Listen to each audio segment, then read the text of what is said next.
এবার দেখবো বাইকটা কিভাবে নিয়ে যায়।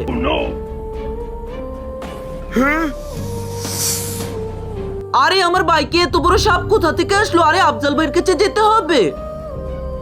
আরে বলদের বাচ্চা ভয় পেয়ে তো পালিয়েছে, এখন আমি এই বাইকটা নিয়ে নেবো। আরে সাপ তুই তাড়াতাড়ি চলে যা।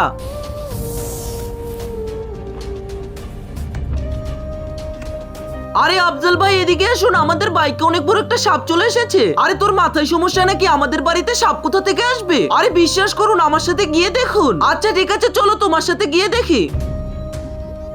আরে বাহ, বাইকটা তো পুরো নতুন। এখন আমার নকল চাবি দিয়ে বাইকটা চুরি করব।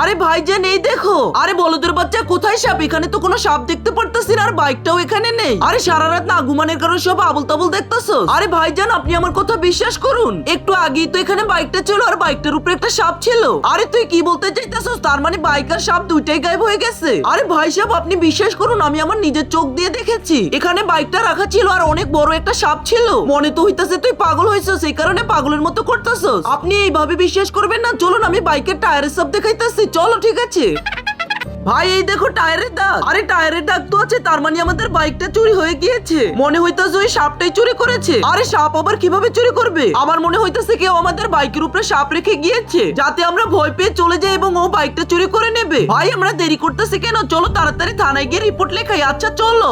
একজন মা তার সন্তানের জন্য অনেক কষ্ট করে, তাই আজকে দেখবো কতজন তার মাকে মন থেকে ভালোবাসে। আমার মতো যারা মাকে মন থেকে ভালোবাসো তারা ভিডিওটিতে লাইক করে চ্যানেলটি সাবস্ক্রাইব করে দাও এবং কমেন্টে তোমার মায়ের সুন্দর নামটি লিখে দাও। আরে দাঁড়া দাঁড়া দাঁড়া, তুই কোথায় যাইতেছস? আরে তাড়াতাড়ি করে তোর লাইসেন্স বাইর কর। এই নাও স্যার আমার ড্রাইভিং লাইসেন্স। ঠিক আছে, কিন্তু তোর গাড়ির কাগজ কোথায়? আরে গাড়ির কাগজ তো আমার কাছে নেই, এটা আমার বন্ধুর গাড়ি। আচ্ছা তাহলে তোর হেলমেট কোথায়? আরে তাড়াহুড়ো করতে গিয়ে হেলমেট রেখে এসেছি। আচ্ছা তুই হেলমেটের কথা ভুলে গেছিস, তাড়াতাড়ি জরিমানা দে, 5,000 টাকা দে। ঠিক আছে সাহেব, এখনই দিতাছি। এই যে সাহেব 5,000 টাকা। এখনই গাড়ি আমি থানায় নিয়ে যাব, তোর বন্ধুকে বলবে থানায় গিয়ে গাড়ি নিয়ে আসতে। আরে ধুর, আজকে তো আমার লস হয়ে গেল। গাড়িটাও নিয়ে গেল, সাথে আমাকে 5,000 টাকা জরিমানাও করে দিল।